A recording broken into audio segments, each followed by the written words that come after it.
Ngwananano ndisingaparadze nguva ekuseni ngingachithi isikhathi paprogram pedu pane baba president kuti vapedzese musangano. kuprogram yethu kuloba umongameli ukuthi agqibe umhlangano. Zvino ini handisi kuzoparidza manje. Mina ansoze ngishumayele Nezuro kwaifanirwa kushumira guest speaker wedu izolo all bekumele the way from Dubai. kushumayela uguest speaker wetu osuka eDubai. Murume uyu takamutuma kuti aite basa muDubai. Lindoda siyithumile ukuthi esebenza eDubai. Akatanga nevanhu vashomanana vaisvika 10. Waqala ngabantu abalutshwane mhlawumbe abalichumi. Iye zvino kwaane masangano 5 Khathesi sokulamabandla amahlanu all over the Emirates. indawo ye-Emirates. Mu-Emirates yeDubai mune sangano rakuda kutotanga kuita rimwe. Sokufuna ukuqala njalo kuleyo ndawo elinye ibandla. Musharjah mane sangano rakura zvokuti. Kuleyo ndawo eqanjayo selikhulile ibandla. Ndakanosvika kunonzi kurasa ukama. It's Bayafika another Emirates takuenda kuJordan. ngenye indawo sesiya eJordan. Tine sangano ikoko rane above 100 people. Ilabantu asebedlula ikhulu. Ku Abu Dhabi eAbu Dhabi tane rimwe sangano ikoko. sesilelinye ibandla khona ngale. Zvino mufundisa ava takavakumbira takati chimbouyaiwo ku-youth conference. Samcela kumfundisi ukuthi woza kumhlangano wabatsha. Vakauya vari pano. Uzile ulapha. Baba mfundisi chitauro. Baba umfundisi uShithawuro. Uyai mutishumire mangwanani Woze ano. sikhonze kuseni.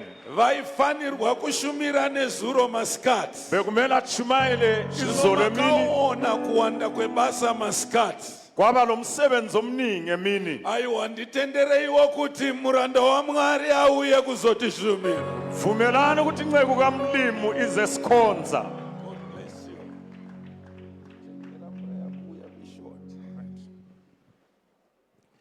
Tiomberere baba vachinogara pasi tinogona kuombera kudarika ipapo.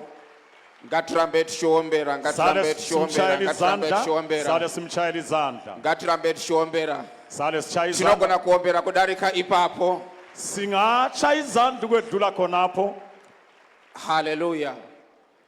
Rukudzo neriremekedzo rwangu kuna sachigaro msangano uno. Nhlonipho Vanhu kumgcinisihlalo walo our umhlangano. president of the Apostolic Faith Mission of Zimbabwe. Umongameli Baba weApostolic Faith Chiyangwa Mission namai. of Zimbabwe ubaba uChiyangwa lo mama. Regai zvekare ndipe rukudzo neriremekedzo kuna deputy president namai baba Chinyemba. Yekelani ngihloniphe umsekeli wakhe Ndipe ubaba zvekare uChinyemba. rukudzo neriremekedzo kuna the secretary general Dr. Nira and namai, Nhlonipho unobhala jikelele ubaba uNira lo mama. our national administrator Elder Sebat. National Administrator Elder Zvekare Sebata. kukudza nekuremekedza the outgoing youth committee Ngihloniphe idale baba labatsha Chishare and eliphumayo. namai, Ubaba uShare lo Rabi Denga and mama. namai, Mr. Musa.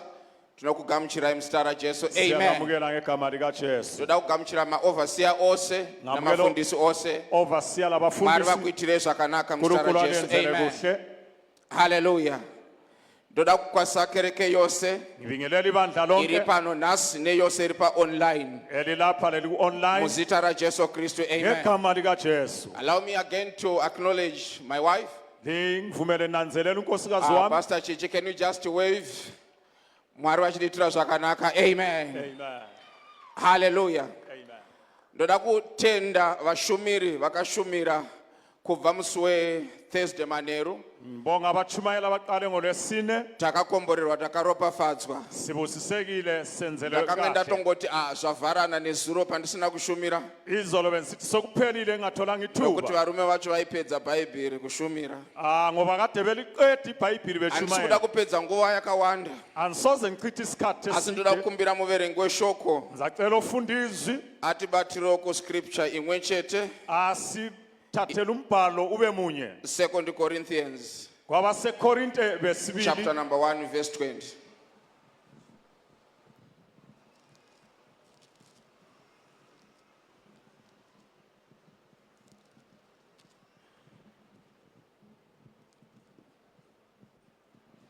vakorinde vechipiri chapter 1 verse number 20.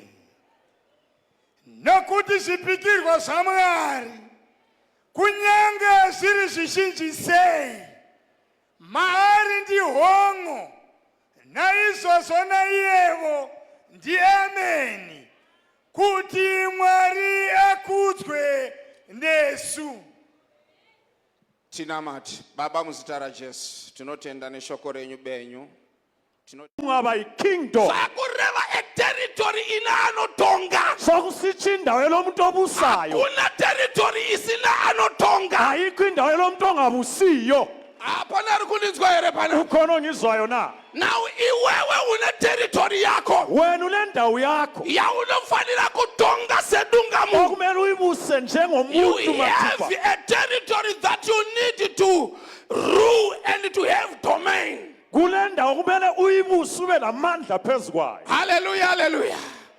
Now my landlord vane ma territory avo padzimba dzavo. Ama landlord bale ndawo yawo Iwe ezindlu ukaenda pamba pa landlord uchitsvaga imba yekurocha. wena unga endlini yakho siyadinga indawo Azvireva yokuhlala. kuti ndiwe landlord. Akusho ukuthi ngumlilisi. Waenda pamba pane muridzi ari kutonga pa territory yake. Uhambe endlini yomuntu Ndosaka obusa. uchipiwa mitemo Yikho ekunikeza na imithetho. landlord nokuti hausi muridzi wemba. Landlord ngoba usimnikazi wendlu. Vanhu vanenge vachida kukunyorera tsamba Abantu abafuna ukubhalela incwadi avashandise address yako vanoshandisa yalandlord. abasebenzisa i-address yakho kodwa Toilet yalandlord. unoshandisa yalandlord. I-toilet ngekalandlord. Mvura unoshandisa yalandlord. Amanzi ngakalandlord. But ukangobreaka ma-rules alandlord. Kodwa ungephula imithetho Landlord kalandlord. anokupa notice. Uyakunikeza inotice. Anokuburitsa muteritori yako. Uyakuphumisa Vana ku-territory baba yakho. nanaamai. Bobaba labomama. Territory yako iwewe unoiziva. I-territory yakho Kuna yayaziwe. akauya akapinda muteritori yako. Obuye wangena ku-territory yakho. Akabreacha mitemo yako. Wephula imithetho yakho. But kana wasivapo kuti pane ari kubreacha Nxa mitemo yako. ungabayazi ukuthi kulephula umthetho Unosvika panguva yekupa notice. uyamnikeza inotice. Yekuti chibva pano. Umtshela ukuthi suka la. Vana baba nanaamai. Bobaba labomama. Bhaibheri rinoti miviri yedu iBhayibheli lithi imizimba yethu itemberi yamweya mutsvene. itempeli kamoya ongcwele. Tisati tataura territory dzimwe dzese idzi. Singakhuluma amanye Iwewe amaterritory. pachako uri territory. Wena uyiterritory. Iwewe pachako uri territory. Wena uyindawo. Usati wachengetedza mamwe materritory. Ungakagcina amanye Unofanira amaterritory. kuchengetedza territory yako. Kumele uzigcine wena. Abrahama neimwe yenguva U-Abrahama ngesinye achida isikhathi kuita covenant naMwari. efuna ukwenza isivumelwano nomlimi. Anotitora mhuka unodambura nepakati. Thatha inyamazana uyidabule phakathi. Pauchadambura weisa pachipiriso. Uyifake phakathi. Ndichauya ndosangana Mina newe. ngizehlangana lawe. Bhaibheri rinoti Mwari vakanonoka. iBhayibheli lithi Asi uNkulunkulu waphuza. Abrahama haana kuva impatient. U-Abrahama Bhaibheri walinda. rinoti ukaverenga Genesis chapter 15 Ungabala uGenesis kubva 15 pavhesi 10 to 14 ku-10 to 14 zvinonzi kwakauya magora kweza achida amanqe kudya nyama efuna ukudla inyama yanga yagadzirirwa Mwari. eyayilungisela umlimo. Bhaibheri rinoti Abrahama iBhayibheli haana lithi kurilatsa u-Abrahama kazange but athandabuze. wakadzinga magora, Waxotsha wakadzinga inyoni. maroja. Waxotsha Ndoda kuti amalotsha. mumwe munhu nhasi Ngifuna mangwanani ukuthi omunye ano umuntu ekuseni umbodzinga zviri muupenyu uxotshe hwako, okusempilweni yakho. zviri muupenyu hwako. Sempilweni yakho. Maforeigners ari muupenyu hwako, Abasinjeni abasempilweni yakho. magora ari muupenyu hwako, Amanqe asempilweni yakho. nezita raJesu. Ngegama likaJesu. Hallelujah, hallelujah. Mwari wedu is a faithful God. uNkulunkulu He is a covenant keeping God. uyagcina Kubva isivumelwano. kuna Genesis kusvika kuna Revelation kuGenesis kuna kuya kuSambulo. zvivimbiso zvaMwari. Kunezithembiso But zenkosi. Bhaibheri rati zvinozadzikiswa muna Kristu. Zithiwa zigcwaliswa kuKristu. Nongotaura zvinhu zvitatu ndobva ndagara pasi. Ngikhuluma Kuti into ezintathu. upozese territory yako. Ukuthi uthathe Number indawo 1 yakho. unofanira kuva neknowledge Kumele ube okokuqala kumele ube yokunoziva lolwazi kuti kune promise. ukuthi Ndawo kulesethembiso. ukatozoziva kuti kune promise. Ungeke ukwazi Wafanana nemwana Ufana ana nomntwana. baba vakafa vakapfuma. oyise Vakasiya bafa vanyora wiri bashiya ine bebhale mari isithembiso namaproperties. ukuthi kule mali But kana lezinto. usingazizive izvozvo Nxa ungakwazi lokho unofa uchitambura. uyafuhlupheka. Baba vakasiya nhaka. Ubaba echilifa. Now kubhizinesi kune inonzi promissory note. Nxa kubusiness kule ncwadi ekhuluma It's ngesithembiso. a written Ding information. izvo zvinzi kune vanhu vari kuita mabhizinesi akawanda Kulabantu iwe alamabhizinisi uri amaningi. muprayer room uchingotaura Wena nendimi ulokhu prayer umkhuluma ngendimi. unoita baro pamusoro lokungorinamatiriwa Uba nevafundisi lempaba ngekhanda iwe ukhulekelwa uchifanira ngabafundisi. kubuda kunotsvaka Okunye information kufuna ukuyaphuma ukudinga kana impilo. wanamatira mukomana uri kugomo Ungakhulekela chidzokera kumba wogeza hamba uyegeza. woisa perfume yako Faka iperfume yakho. woenda kunandosika Osiya enandosi. woenda kunotsanganirwa varume Okutholakala khona amadoda. hakuna murume anoya achikunokera achiti ndopanogara sisimata here Abuya oza endini yakho. uda kunze unosangana navo Phuma phandle uyahlangana nabo. number 2 Okwesibili, kana uda kuposesa territory yako okumele athathe indawo yakhe. unofanira kuva very obedient Kumele ulalele. vaisraeri vakaobheya mwari uIsrael walalela little uNkulunkulu by little kancane kancane. obedience go hand in hand with the listening Ukulalela ndawukone lokuzwa kuobheya kuyahambelana. chausina kunzwa Unofanira kutanga wanzwa. uzizwe. Wozoobheya. Ubusulalela. vazhinji hamugone kunzwa Abanengi alenelisi hamene kuti ukuzwa. zvauri kuobheya zviri kubva kupi Manje ulalela kuphi? mudzimai wangu izenesi patakatanga kupinda mumba Siqala ukungena endlini the first lomama. year Umnyaka akati wokuqala. nzeve dzako dzinenge dzakasviba Wathi ndakukuita indlebe zakho inonzi singazingcolile. ES3 Ufuna ndokubva ES3. ndaitwa inonzi iye pakabuda tsvina yakawanda Wakhipha ingcekeza endlebeni. yandisingazive kuti yanga iri pai Engawasitivi ngaphi. vazhinji vanoda ES3 kuti vanzwe kutaura kwamwari Abanengi bafuna ukugeza indlebe ukuthi bezwe ukukhuluma kwaNkulunkulu. abrahamu paakaenda naisaki kugomo uAbraham ehamba lo Isaka entabeni wainzwa mwari wayesiza uNkulunkulu. naye angasinganzwe mwari Aluba wengeza umlilo. paakada kucheka isaac Efuna ukuquma uIsaac. mwari paiti aiwa iwachisiya uNkulunkulu esithi chiya. testi yangu watopasa testi Supasile. asina kunzwa mwari isaac aiurayiwa Aluba kezangu uIsaac pane wayesiza. vakauraya naisaac Banenge ababulala kune uIsaka. vakauraya naisaac Banenge ababulala uIsaka. nokusanzwa inzwi ramwari Ungezizwi likamlimo. abrahamu naye akauraya isaac Abraham abulala uIsaka. tingadai tisina kuwana jesu Aluba sitholanga uJesu. isaac ari mugenealogy Ngoba uIsaka Jesu. ukumbali kune kaJesu. vauraya Bakhona mapromises evamwe nekusateerera izethebiso ngokungalaleli. vamwe vanotorely nokunobvunza samera Abanye ba- akatanedzwa namwari Abanye baphila asati ngokubuza. akunyatsogona kunzwa akaenda kuna alai akati mandidana Wagijima waya zvikanzi kuEli. handina enda unorara Wathi mbizile. akadzoka kepiri akati mandidana zvikanzi handina enda Wathi unorara angubizanga. vakawanda Hambelala. vakanzi enda unorara Wathi uhambela. izvozvi uchiri wakarara because Lokulele. wakatadza kunzwa Ngoba kuti iri uzwanga. izwi nderamwari thank god elai akazoti kana rauya izwi ita ndiri pano mwari Nxa lingeza wothi ngilapha Nkosi. pandakaenda muUAE Ngisiye UAE 2015 ndichinotsvaga basa ngisiyadinga umsebenzi ngo-2015. zvechifundisi zvavo zvaitonge zvatiza Okwesifundisi kwangani sokubalekile. ndabva kucollege 2014 november Ngisuke ecollege ngo-2014 zvinenge November. zviri kuramba regai ndidzokere kunoraura Ngathi yekela mbuyele 29 kuyathiya. june 2015 ndokuenda pauAE Ngase ngisiya ndokunotsvaga basa eUAE. ndichibva raramba Ngadinga umsebenzi wami. ndokuzodzokera 2016 Ngabuyela ngo-2016 ndokuwana basa ngathola umsebenzi. ndakasenza 2.5 years Ngasebenza 2.5 ndiri years. mahopo security guard Ngingumahoko. necv rangu rakasimba Ngile CV enkulu. ndiri security guard Ngingumsecurity guard. but handina kuziva tsoro dzamwari Anzange mpokwazi umdlalo kamlimi. vanotramba drafti kana kuti chesi Abadlali draft kumbi chess hamutambirani namwari awudlalelani lo nkulunkulu. mwari is the best chess player uNkulunkulu udlala chess mwari kudlula is the wena. best draft player Uyayidlala draft ukudlula wena. wakabona vanotamba draft Abadlali draft anokupira chivharo so uyakunikeza isivalo. wodya wofara Wena udla uthabe. okupira chimwe so Akunike esinye. wodya wofara Udla uthabe. okupira chimwe so Akunikeze esinye. wodya wofara Wena udla uthabe. but iye kana akuzotamba manje Yena nxa anokuti esedlala. Ta. warowa Sephuma ibhola. ndozvinoita mwari Yikho kwenza uNkulunkulu. ndakafunga kuti zveUAE zvapera Mina sitoka UAE ndakadzoka sokuphelile. ndikauya Ngaphenduka ndikati ekhaya. mudzimai wangu ngatinamate Ngathi kumama tinzwe kuti sikhuleke. mwari ari kudei Sithi neupenyu hwedu uNkulunkulu usiza ukuthi ufunani umlimo ngathi. haleluya Amen. tifa taenda kugomo takati she drove ndokuenda kugomo kunonamata Sadriver sayentabeni kuyakhuleka. pane pamwe pokuti ukanamata mwari haatauri kulesi sikhathi ungakhuleka uNkulunkulu kakhulumi. When God ndine rimwe bhuku randakanyora Ngileli ibhuku rinoti endibhalayo communion with God. elithi When he ukukhulumisana is silent. Lo Kumwe Nkulunkulu kusataura ethule. kwaMwari kutaura. Okunye ukuthula kwaNkulunkulu ukukhuluma. Now, after 2 days, tabva kugoma. Atila kana inzwi raMwari ratanzwa. Maimfundiswa After akati 2 days mutsa uyendabe usiku. nazwanga 1 a.m. akati ndaita dream panapa. Ndokubva watanga kundionesa kuti ndaita chitubu chemvura chichibuda so. wathi mbona umthombo wamanzi And Oasis ugogoza. kunge zviya zvepa isiti Harare Gardens.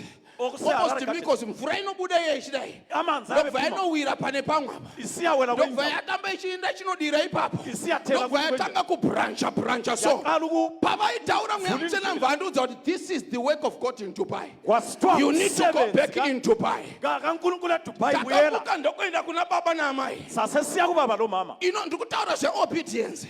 Wakhuluma ngokulalela. Pandakaenda handina zvangu kuvaudza. Pandakaenda ndakaenda Ngisiya ndifunga kuti pamwe ndichapiwa assistance. ngasithi Financial nzaniusizo. resources yekuenda. Imali yokuthi But ngihambe. pandikasvika ndikaudza baba namai Mtshela ubaba lo kuti mama. tiri kufanira kudzokera kuDubai. Kumele sibuyele eDubai. Kunotanga basa raMwari. Kuyeqala umsebenzi Vakati kaNkulunkulu. pfukamai tikunamatire. Wathi pfuka mayi ndikunamatile. Ndokuvanamatiri ndobva wati mufambe nerugare. Wathi lihambe Endai munoita ngokuthula. basa. Hambani kwenza umsebenzi. Takaenda tichingotarisana kuti zvino tinotangira papi. Hamba sithi ngiyaqalela Taifunga kuti ngaphi. vadhara vachatipa mari.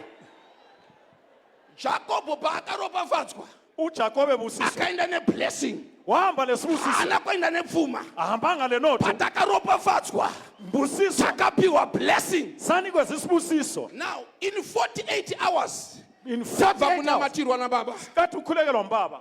Pakapinda phone call from Dubai. Wangena phone Kanzi call. pastor muri kuronga nezveministry. Wathi Ndikati hamba ufukuhlelani mwana ndikunzwa kuti ngeministry. ndoda kudzoka kuDubai. Ngathi mfuna uphendule Ndikanzi eDubai. rini ndikati like yesterday ndikanzi Kwathiwa tumira nini kwathiwa? send your passport. Thumela ipassport yakho. Ndokutumira passport. Ngathumela ipassport. Within 2 days visa rakabuda, ticket Within 2 rakabuda. days ticket Accommodation levisa. rakabuda. Konke kwasokukhona. Within a week tanga takuplana kuvhura church. Ngemva kweviki sasesivula ichurch. 4 Zimbabweans, 1 Ugandan.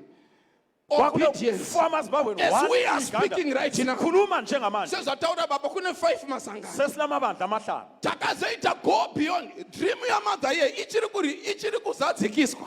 Iphupho likamama lisegcwaliseka. Yaizodyara dzimwe chechi. Yayihlanyela amanye Yazodyara amabandla. dzimwe chechi. Hlanyela amanye amabandla. Nazvino tabuda mu-UAE. Sesiphumile Tave UAE. muThailand. Tave SeseThailand. muSaudi. Mwari SeSaudi. pavakanditienda kuSaudi Arabia. uNkulunkulu esithi hambe eSaudi Inzvimbo Arabia. inotyisa. Indawo Hakuzi ethusayo. kwechinamato chedu. Akukhonzwa uNkulunkulu Ndakambotya but wethu. inzwi rakaramba richiuya. Yesaba kodwa izwi Ndikati regai ndiite obedience. ngathiyekela Ndokubva ndilalele. ndafulaya kuenda kuSaudi Ngaya Arabia. eSaudi Arabia. Service yatakatanga kuita ingena 23 vanhu. Ngaqala ungena labantu abangu-23 Munzvimbo inotyisa. endaweni Masikati esabekayo. ano kusingaendeke ndoda kuti ukuyendewe. Emini Masikati ano kusingaendeke ndoda kuti uyendewe. mfuna uye khona Uchapozesa territory. ungaphozesa Sekupozesa kwatiri kutoita. njengokuthatha esikwenzayo. Uchapozesa. Ungathumba. Now, kana uchida kupozesa zvekare. Nxa ufuna Unofanira ukuthatha kuita njalo courage ndichipedzisa. Unofanira kuita courage. kumele ube lesibindi. Now courage is the opposite of fear. Isibindi Vazhinji vari muno siphambana ingwende. nokwesaba. Abaningi abalapha bayesaba Tine ngamagwala. ngwende dzinotya kuita zvinhu zvavanonzwa kuti izvi zvinenge zvine pundutso. Singamagwala esaba ukwenza izinto Kangani iwe eziphucukayo. uchifunga kuita something wotya. Kungani usesaba nxa ungacabanga ukwenza utho? Weak dreams inspire weak visions. Amaphupho abuthakathaka avusa imbono Kana ebuthakathaka. uri munhu anoda kupozesa materitory, Nxa ufuna ungumuntu unofanira ofuna kunge uine courage. kumele ube lesibindi. Mwari pavaitaura naJoshua Moses afa, uNkulunkulu ekhuluma vakakuti loJoshua be of good courage. wathi woba mana isibindi. But vamwe munotya. Abanye lesaba. Ini ndakamboita a costly mistake.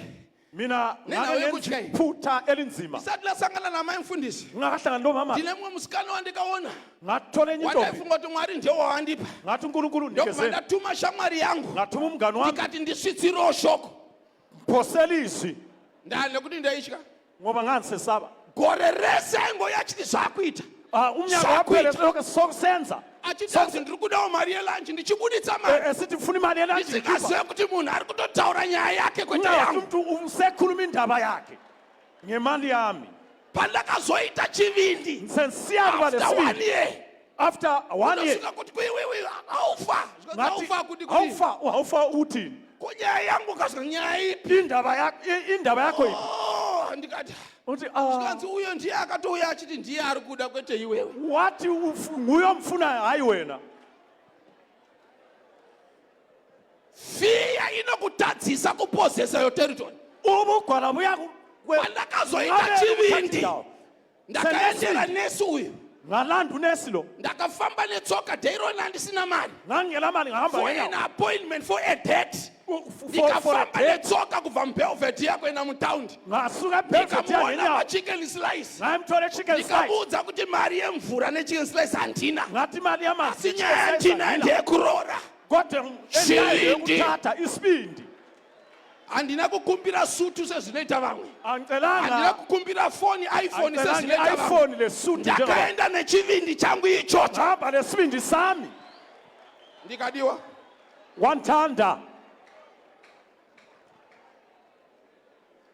pana rede rekupozesa Bakhona abalungela pana rede ukuthatha. rekupozesa Bakhona nasebelungela ukuthatha. ndichipedzesa rega nditaure vanofarira football imboti yayaya now kune imwe mechanism yekufutiball Kulenye into emdlalweni ndaiwa onguku. mutambi webhora Kubadlali but bebhola. hamene kuti zvii zvakazoitika apa Angikwazi ukuthi kunokwenzeka kanjani. vaindidzidzisa kuchikoro vaiti mubhora umu ndo mune future yako Wayonjela ukuthi Bathi vanga vakarasika havo. yikho okule kusasa la. munin'ina wangu ndiye akudya nebhora Umna wami nguyosesidla ari nebhola. kuyadhokwa anonzi chitauro but regai nditaure nditi vana baba nana mai Yekelani ngithi boba baba. kufutiball kune yavanoti var Kulenye abayithi VAR VAR.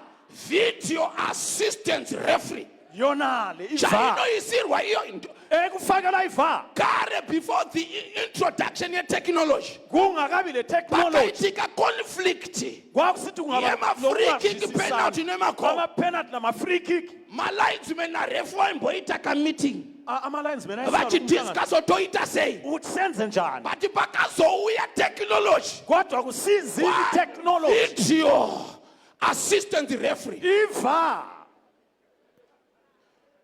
iyoyo haina chitsotsi Yona leyo ayila buqili. kana bhora ranzi harina i-offside ragowa Nxa i-offside zvinonzi handei ngenile. kuvar Ungaya la tonoona kuti i-offside here siyahamba siyabona ukuthi i-offside na. handi munoziva kuti kune vamwe vanoita football betting Liyakwazi kulababhethi vanenge vari bhora. paground nevasiri paground vari muzvimashopshop Abasebudleni anenge nabasemzini abo. akutocelebrate ndaenda nemari Besithi siyambele mali. batimirira aone var Mana yakutariswa nxa iVAR ingafika. amen and amen Amen. yanzi haisi go iyaiya Okuthiwa nokuda ngenani. kwe-offside Ngenxa ye-offside. yakuzoonekwa kuti it's a go Sokubonakala ukuthi ingenile. something that was denied Okuke something kwaphikwa that was kwaliwa. disallowed Okade kwaliwe. yaku-authenticatwa Sokuphiwa amandla. ne-var Sokuqiniswa ndamira iVAR. munyasha dzana baba Sengene emseni wabo baba. semuranda wamwari Njengenceku kamlimi. ndauya nespiritual var Sebuye le spiritual pane VAR. pawakatambwa chitsotsi nemuvengi Kukhona uSathana pane aqila khona. pawakatambwa chitsotsi nemuvengi Kukhona waqilwa khona takuvhura kuSathana. var Sesivula iVAR. takuda kuona pawakadzotswa Sesifuna ukubona waqilwa khona. tikokudzorera zvinonzi zvako Sesikubuyisela pane ari redi here ukhona mangwanani olungeleyo ano naye kuseni. pane ari redi here Ukhona pano soyilungiselele na. ayabakalata yapa Ngegama likaJesu. shantelede boko santa vakadzi vaye vezvifeve Abafazi labana balezifebe. wanakararira mwana Omunye wacindezela umntwana. umwe akatorerwa mwana akavata Omunye wathathela umntwana elele. akapiwa akafa Wanikeza ofileyo. akapiwa teritori yakafa Wanikeza iterritory efileyo. but kana tatarira muvar Nasingaya kuVAR. unoona kuti mwana haasi wangu Uyabona ukuthi lo mntwana kasiyo mwana wami. haasi wangu Lo mntwana kasiwami. teritori haisi yangu Iterritory kayisiyo yami. teritori haisi yangu Indawo kayisiyo yami. hausiwe zvakafa iwe Awusiwo uri okufileyo wena. wezvipenyu hausiwe Ngowokuphilayo. zvakafa Awusiwo iwe izinto uri ezifileyo. wezvipenyu Ngoweziphilayo. modhekai uMordekai akambotambwa chisodzi wake kuita unga waqilibezela akanganwika so ungani Aya, sekhohlakele. now ane imwe nyaya yaakabatsira mambo Awona vanhu vaiconspire to kill the king. Ndokuvano pakatipi. wahamba Hapana wayikhipha chakaitirwa. Chakangonyorwa mumabhuku. kwaphanga ubhalwe emabhukwini Ndobva yanyararwa. yathulwa lindaba But VAR payakazovhurwa leta. kodwa siyavulwa Ayayayayayaya. VAR payakazovhurwa. iVAR siyavulwa Ayayayayaya. Nyaya yanga yaita offside. indaba Yakuzorerwa mudariro. isibuye Zvakati enkundleni takaitireiko murume kwathi uyu? indoda Pane lesayenzelana anoda kuriwatwa. owalwelikosi Wakutipiwa territory yako. senikezwa indawo yakhe Satani murevi wenhema. satani mqambi Satani wamanga murevi wenhema. usatani mqambi wamanga Tauya kukuudza masikati ano. sizekutshele mina Kuti chako unochigamuchira. utho kwakho uyakwamukela Chako unochigamuchira. okwakho uyakwamukela Nezita raJesu. ngegama likajesu Nezita raJesu. ngegama likajesu Pane vakawanda bakhona vakapirwa abaningi vakatsotswa muupenyu. abapilwayo But batshontshelwe ndamira empilweni pano. kodwa sengimila Ayabasata laba. imila Toda kumbovhura footage. sifuna Toda kumboona sifuna ukubona pawakatsotswa lapho waqilwa khona nezita raJesu. ngebizo Bhayibhili likajesu rathi zvivimbiso zvose ibhayibhili thethe zvakazadzikiswa muna Kristu. esasithenjiswa Joshua aiparidzwa pano uJoshua is a type of a Christ. umela uKristu Akalidha vanhu to Canaan. owakhokhela abantu But Jesu eKenani akalidha vanhu to salvation. uJesu ukhokhela abantu Akalidha vanhu to kusindiso peace. Nezita raJesu. ngegama likajesu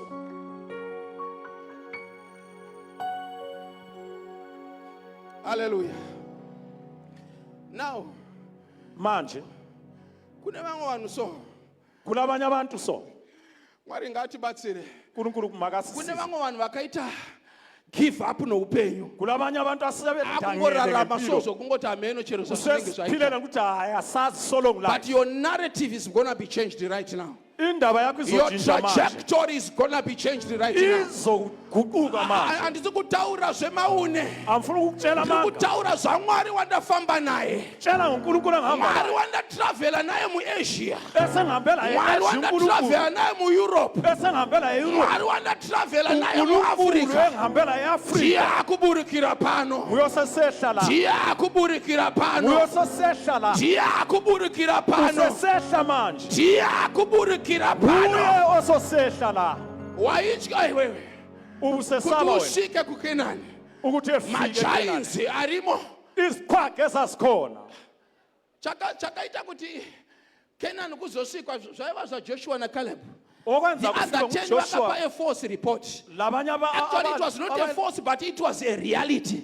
But the Bible not we don't walk by sight. ibhayibhili lithi asikhambi But by ngokubona faith. kodwa ngokukholwa Bayione kwama-giants nevamwe. kubonakala isiqhwaga ngabanye Joshua naCaleb bayona Joshua ma-opportunity. noKhale babona ithuba Unoziva here Bible parati hanzi tiri kukuendesai kunzvimbo ine uchi nemukaka. ibhayibhili sithi Hazoairira kuti siyisezweni unoenda nemabhaketsi uchichera so uchi okuloluthi lokuba mukaka. ukuthi lali siyakukha ngemgqomo hayi Unoziva here kuti pese pane mukaka.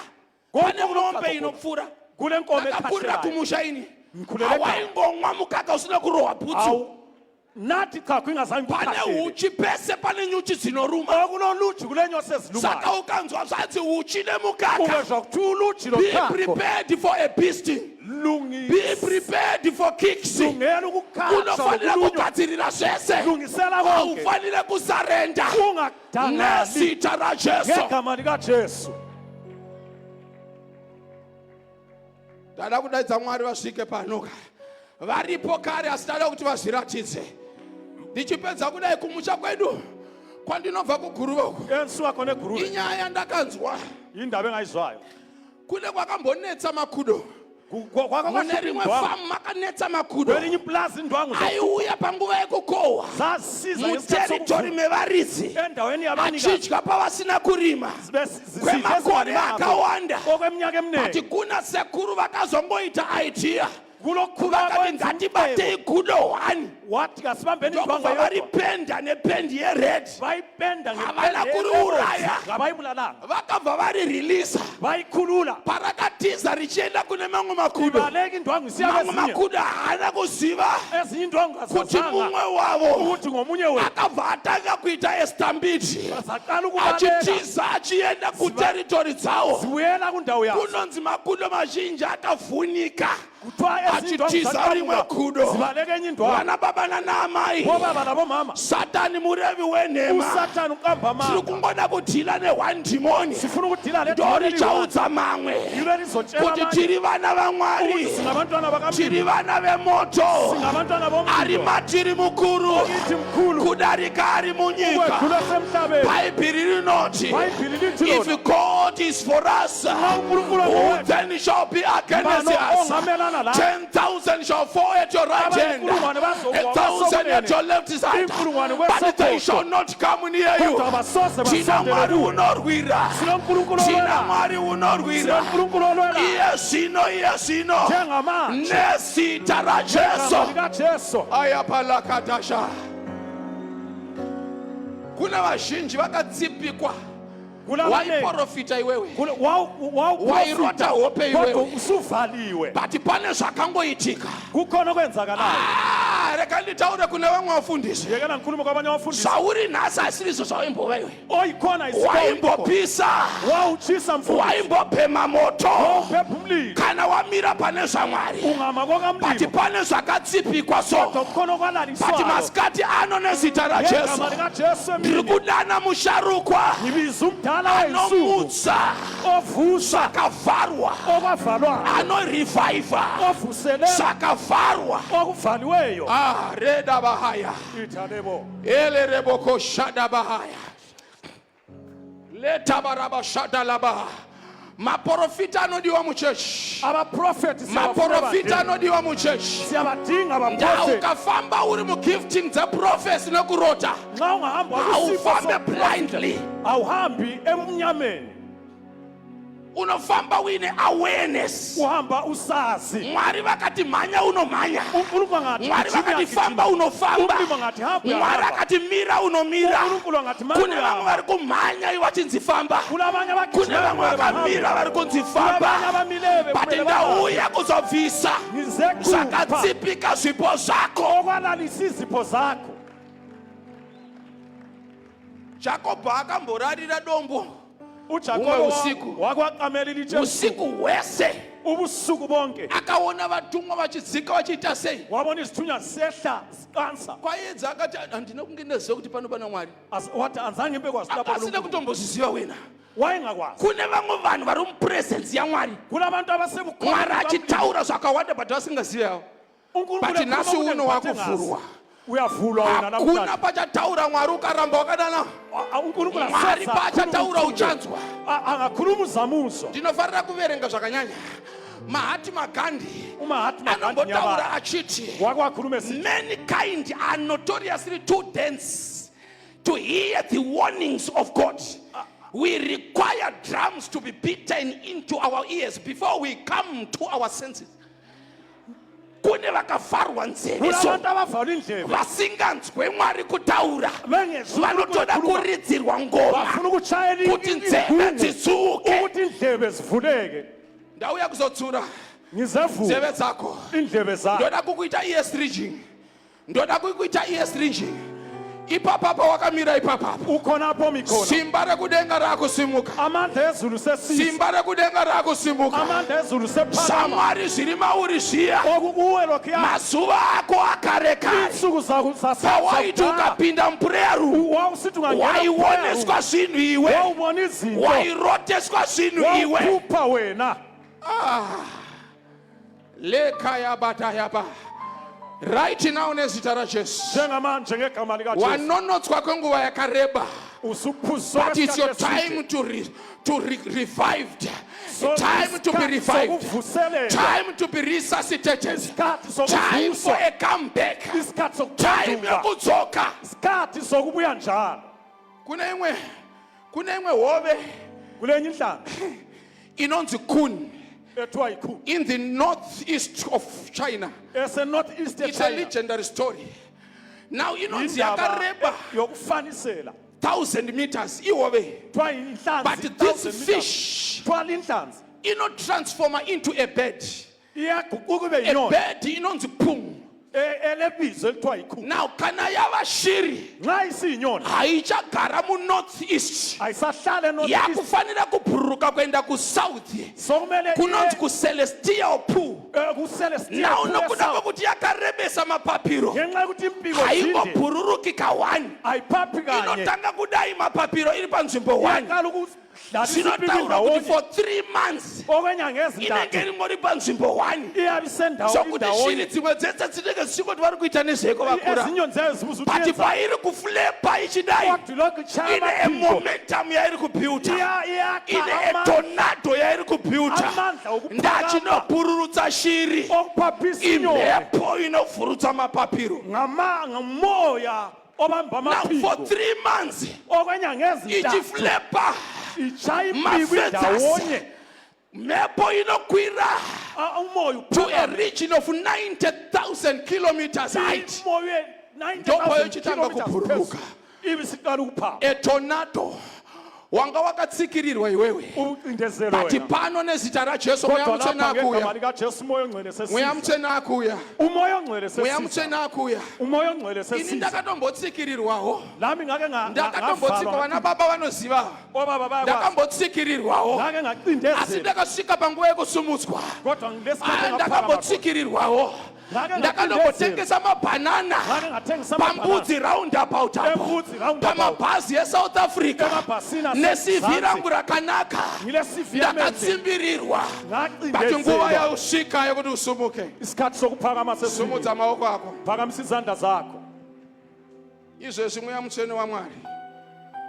Zvipo zvezviprofita zvakatsikirirwa. My God. Zvipo zvekurota zvakatsikirirwa. My God. Right now in the name of Jesus. Okay, Father. Right now, Shadebea. Right now. Aye, Shadabahaya.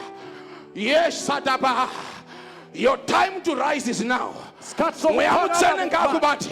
Umoya ongcwele Mweya ngakuthinte. mutsvene ngakubati. Ngakuthinte Mweya umoya mutsvene ongcwele. ngakubati. Umoya ongcwele ngakuthinte. Right now. Njengamanzi. Right now. Njengamanzi. Zvipo zvokuprofita. Izipho Zvipo zokuprofita. zvokuprofita. Izipho zokuprofita. Ngazibude right now. Ngaziphume. Ngazibude right now. Ngaziphume. Ngazibude right now. Ngazivele. Yatabasha. Yekalabasata. Rekedzwa ipapapo. Rekedzwa ipapapo. Rekedzwa.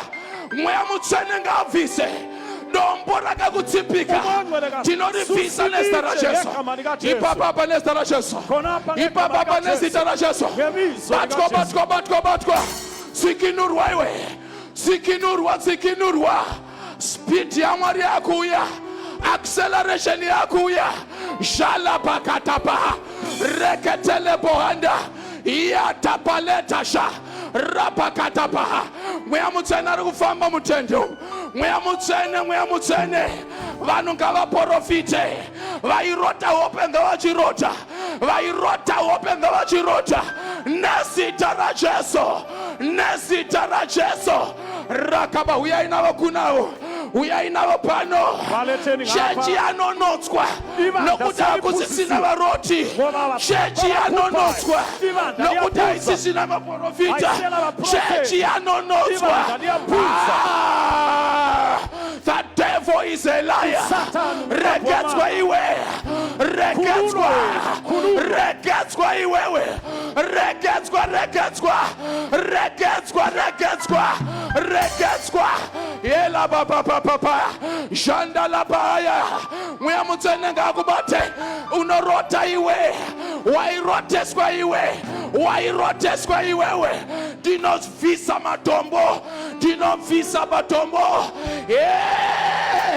Iwe Lazarasi vakakuisira pwiro, but ndauya ndati ngavabvise ipwiro. Lazarus, come forth. Lazarus, come forth. Chipo icho ngachibude. Taramba kunonotswa. Taramba taramba kunonotswa, taramba kunonotswa, taramba kunonotswa. Maprofita muma assembly umo, maprofita muma province umo, maprofita navaroti. Ayayayayaya. Iwe mprofita iwe wakatsimbirwa manya uya kuna iwe reketswa ayabalakatapa elebeatosoya jalepeketapa yakatapalata jatapaletepeya yekalaparata ya kuna mvura ndiri kunzwa, mvura yenyasha, mvura yenyasha, takanaiwa zuro, takanaiwa skwera zuro, bati kuna mvura yakunaya, isesishi nastara Jesu, isesishi, mvura hapa, naiwa na mvura, naiwa na mvura, ipapapo, naiwa na mvura, naiwa na mvura, shapalapa katalapa, yantele debosh.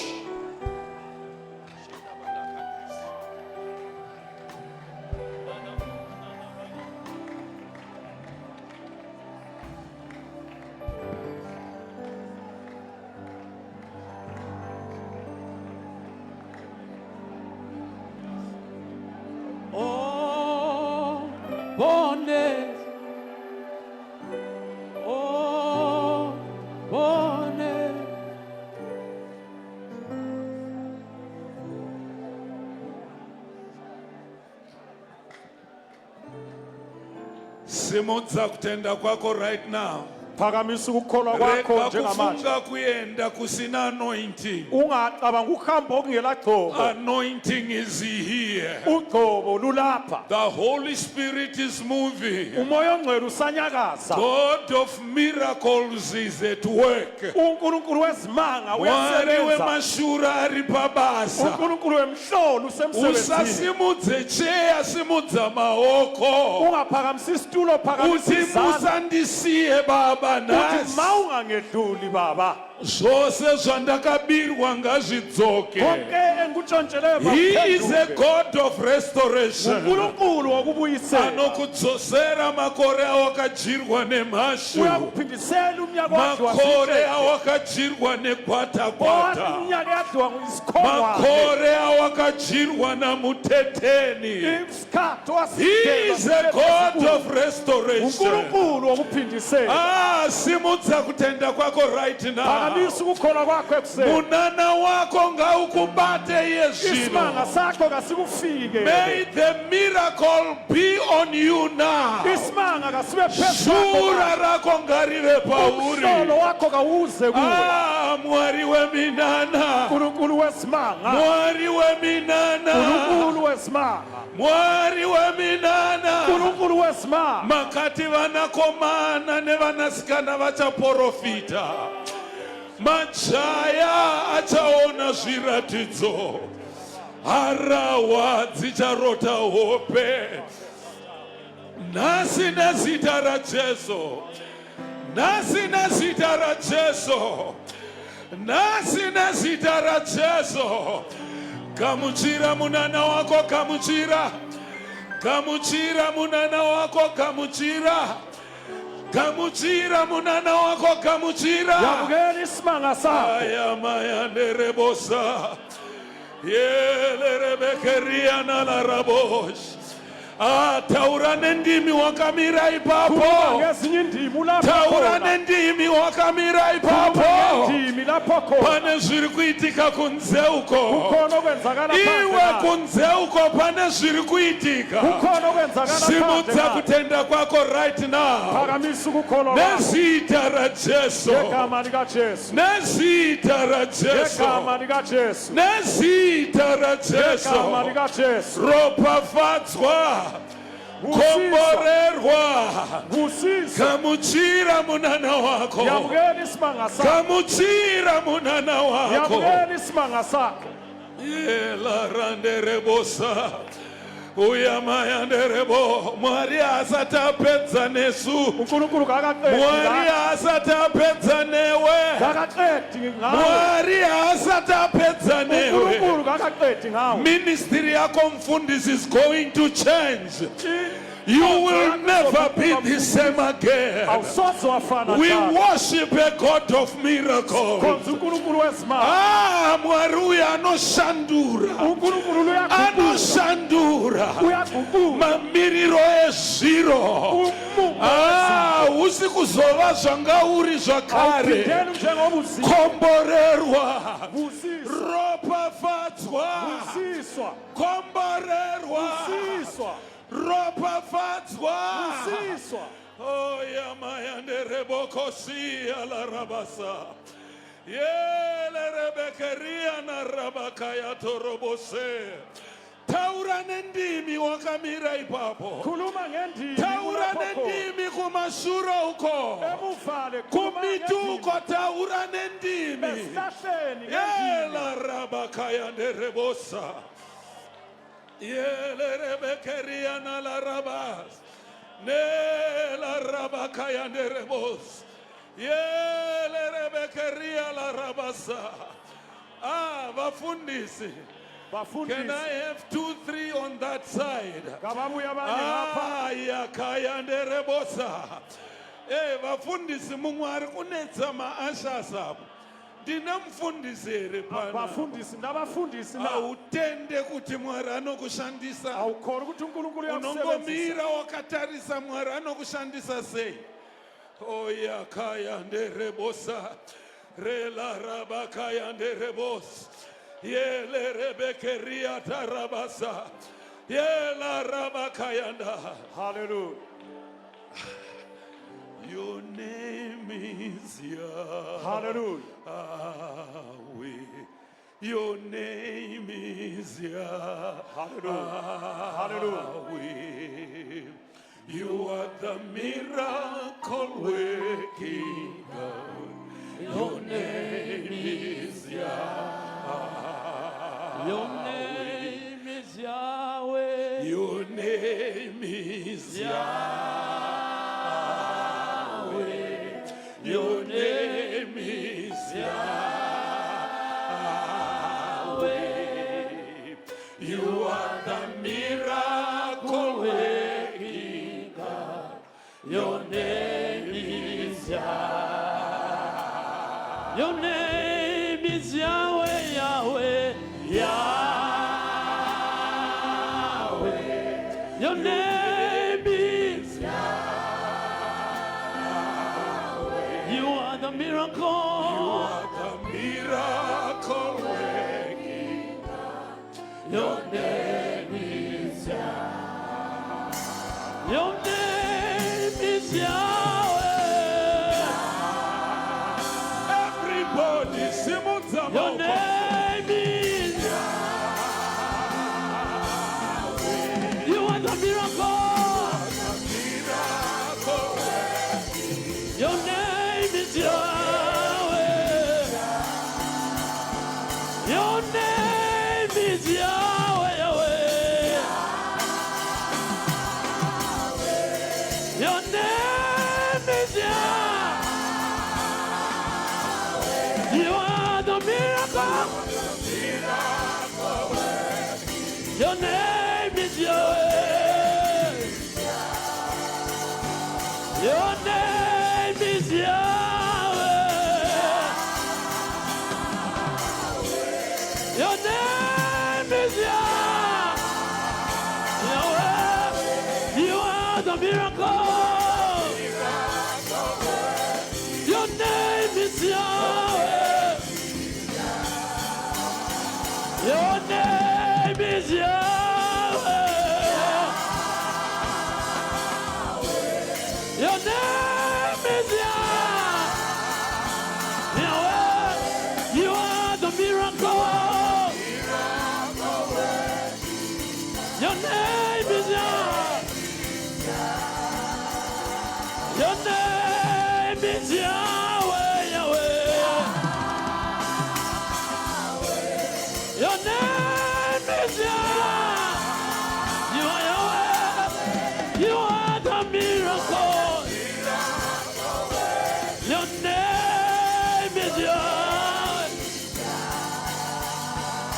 Your name is Yahweh.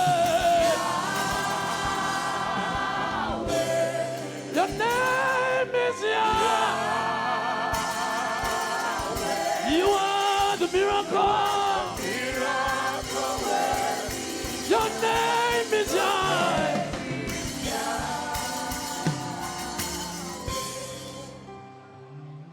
Vakaungana kuswederai kuno.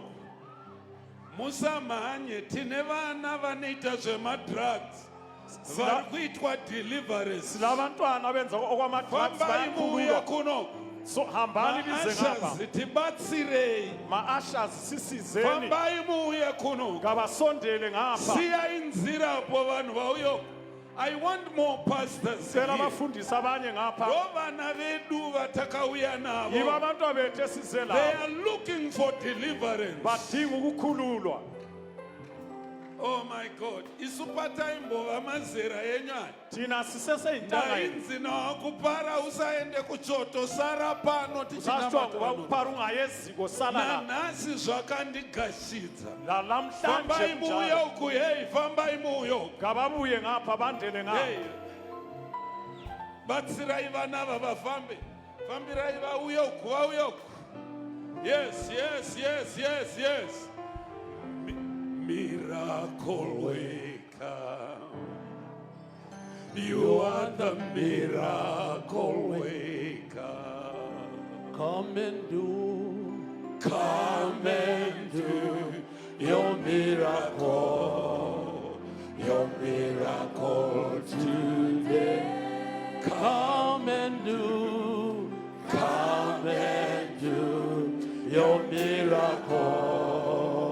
Your miracle today. miracle waker. Miracle waker. Oh yes, yes. You are Fambai. the miracle waker. Fambai muyo. Come and Vafundisi. do Swederai kuno. Tenderai vana your vaino. miracle.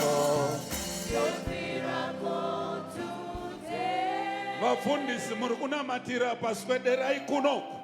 Swederai kuno kupulpit. Swederai kuno kupulpit. Imi muri kufamba endai uko. Fambai. Vadirectei vafambe. Vadirectei pane deliverance iri kuitika panapa. Simudza maoko ako utende Mwari nasi. Phakamisa izandla Pane kubo deliverance uNkulunkulu. imbai zvamunogona. Your name is Yahweh. Your name is Yahweh. You are the miracle. Your name is Yahweh. Your name is Yahweh, Yahweh. Your name is Yahweh. You are the miracle. Your name. Umlilo. fire. Oh, in the name of Jesus, your name is Your name is Yahweh. You are the miracle. Your name is Yahweh. Yahweh. Your name is Yahweh. Yahweh. Your name is Yahweh. You are the miracle. Your name is Yahweh. Your name is Yahweh. Your name is Yahweh. You are the miracle. Your name is Yahweh. Your name is Yahweh, Yahweh. Your name is Yahweh.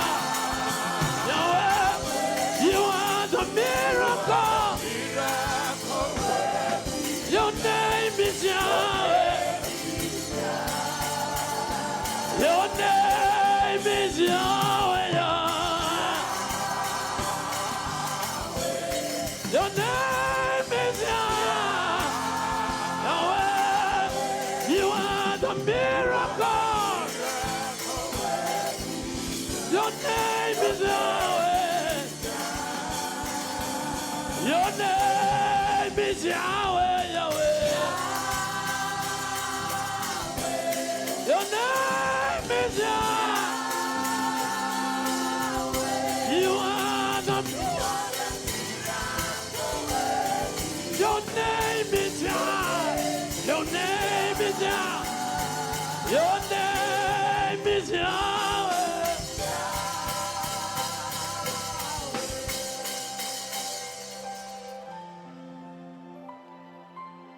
Iwe mweya wakaipa chimusiya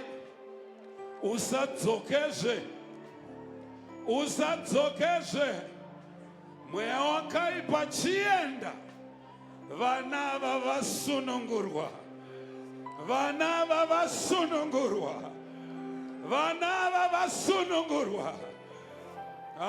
mweya yetsvina iri kuda kutora teritori kuvana vaMwari nezita raJesu.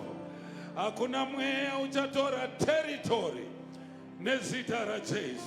Simudzai maoko enyu, Phakamisani izandla zenu. muti tinoramba mweya yakaipa Ndithi siyayiphika imoya emibi. isatore teritori muupenyu hwangu. Ingathathi indawo empilweni yami. Ndinoda kutonga upenyu hwangu. Thanda ukubusa impilo yami. Mweya yakaipa ngaitame, Omoya ababi mabathuthe. mweya yetsvina ngaiende. Imoya yokungcola Nasi kayithuthe. nezita raJesu. Namhlanje ngegama likaJesu. Oh, simudza maoko ako utende Mwari. Phakamisa izandla zakho. Uchirira Jesu, uchirira Jesu. Uchirira Jesu, uchirira Jesu. Akezela uJesu. Ndakunamata. Sengikhuleka. Mwari wemasimba ose. Hakuna kana rimwe simba rakasiyirwa Satani. Mwari wemasimba ose. Hakuna kana chikwambo chine simba. Mwari wemasimba ose. Imi munoparadza nokubvisa mweya wemadrugs kuvana, mweya weufeve, mweya wemadhimoni. Nhasi nezita raJesu, nhasi nezita raJesu. Shoko renyu rinoti kana mwanakomana womunhu achikusunungurai, muchava vakasununguka zviro kwazvo. Baba, sunungurai vana venyu. Baba, rangarirai nyika yokwedu. Rangarirai kereke yedu. Ngavasunungurwe nhasi nezita raJesu. Ngavarwirwe kuhondo idzi. Mweya yetsvina irege kudzokazve kuvana ava. Ngairege kudzokazve kuvana ava. Evo munhu rinomuponesa. Ropafadzai, komborerai muzita raJesu. Hallelujah. Give a clap offering to Jesus. Mururu na muridzwa. Umlilizelo lokhwelo.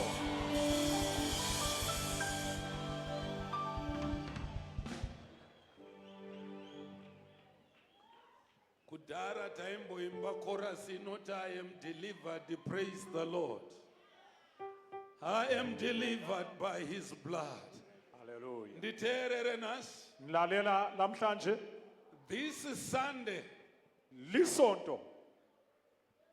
munyika yechiKristu Esizweni lesiKristu. inonzi Resurrection Sunday. Sunday yokuvuka. It's a Resurrection Sunday. Sonto yokuvuka. Zvako zvanga zvakafa Okwakho kade kufile must be resurrected kumele kuvuswe in the name of Jesus. ngebizo likaJesu. This is a Resurrection Sunday. Sunday yovuko Ingave ministry yanga yafa, kungaba inkonzo yakho kade ingave sifile, marriage yanga kungaba yafa. ngumshado kade This sufile. is the Resurrection Sunday. Sonto The yokuvuka. naughty Resurrection Sunday. Resurrection Sunday. Ngaishande muupenyu hwako. Ngayisebenze empilweni yakho. Ngaimutse zvanga zvakafa. Ngayivuso kade Can sokufile. somebody shout a better amen for Omunye Jesus? amemezelo amen ongcono kuJesu. Somebody shout, say Resurrection Sunday. Again. Ngatitaure izviri thunderously. Again. Oh yes. Chitaura uchiti zvose zvakanga zvakafa muupenyu hwangu. khuluma uthi konke kade kufile empilweni yami Zvamuka nezita raJesu. sokuvukile ngegama likaJesu Zvamuka nezita raJesu. sokuvukile ngegama likaJesu. Can I have a lady pastor to come and help this one quickly? Umfundisi Yeah. owesifazana azesizala umntwana. A lady pastor, please. Thank you so much. Thank you so much. Now, nditeerere sei? mali ngilalelisise Chimbogarai pasi. like lithabatha indawo zenu Kupedza kwataita musangano wedu, uqede sesikwenza umhlangano wethu ndakataurirwa neveEma. ngitshelwe ngabe ema Vakati misangano yose yamunoita pamufaro, bathi imhlangano yonke liyenze emfaro vanonyanyisa kusiya marara youth. abatshizi beziningi ngabatsha Patiri kusumuka panapa nyange ukaona kabepaka. nxa siphakama lapha lanxa ungabona Ngati kuliphetshana nonge itonokanda mbini. sidobhe siyephosa Macheya okulahlelwa khona osatakagarira.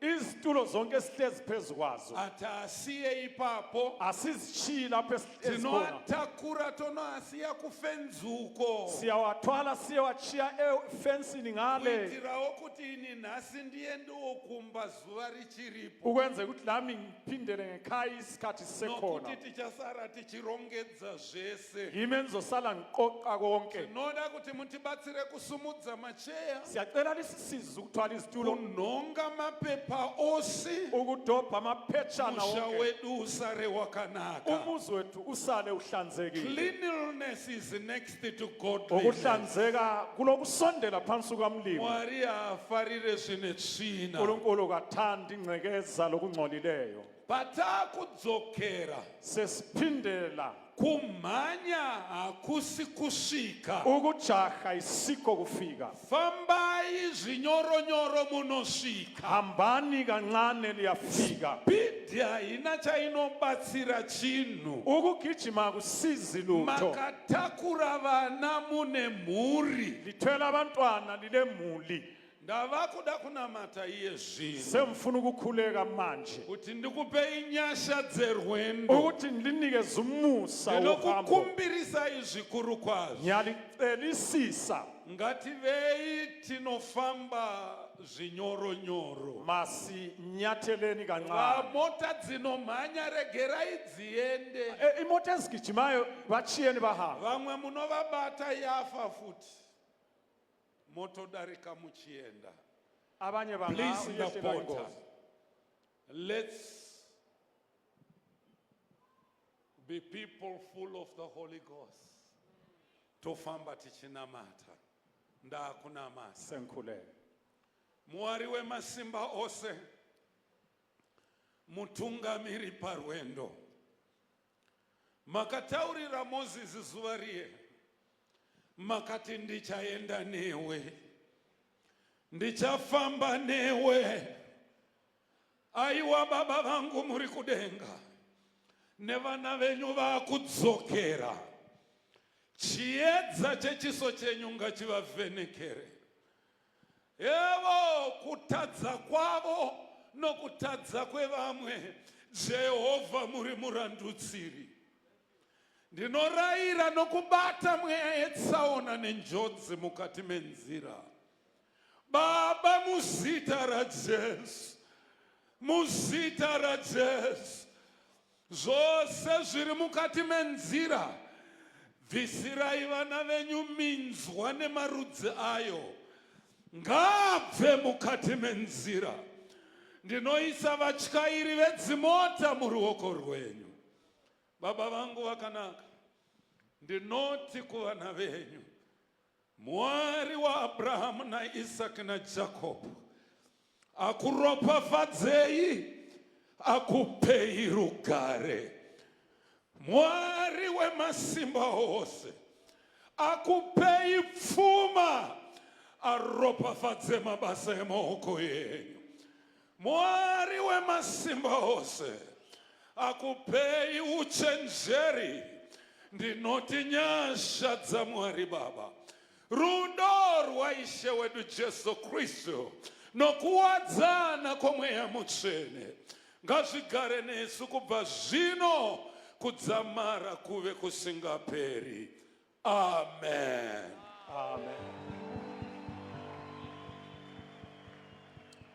Thank you very much. Pane chimwe here?